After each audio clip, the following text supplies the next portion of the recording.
Ben geldim. Hoş gördük sizi. Diyeceğiz akşam ne oldu buna? Bugün çok meraklı bir şirniyat hazırlayacağım sizin için. Hey! Sabah sahurla günaydın'a mutlaka bakın. Bir bomba patlayacak gibi. Muhteşem bir şey olacaktı. 2 yumurtanı getirin. Ha. Yok ha. Sonra şeker tozu gitti bura bir stəkan. Şey, gitti uçaklar. Heç içine gitmir ha bunun içerisine. Heç içine bakın.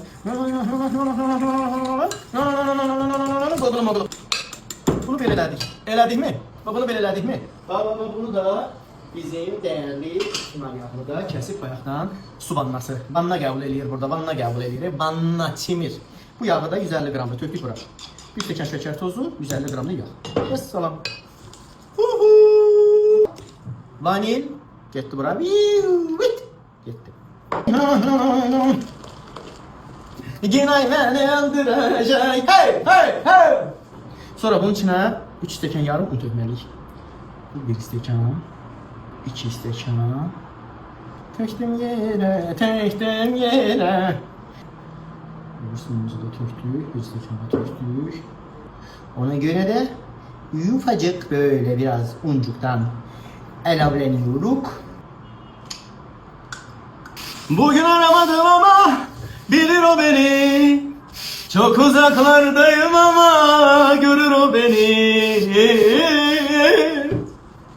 Eve dönemedim ama görür o beni.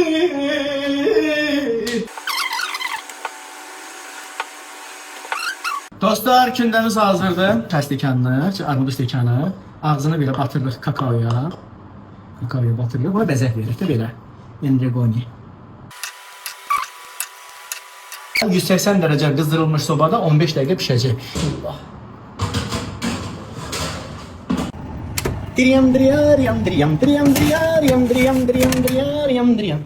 Bu da bizim tatlı, lezzetli peçenyelerimiz. Final sağ olsun. Siz de sağ olun ki baktınız. Ama beğenip like koymayı unutmayın.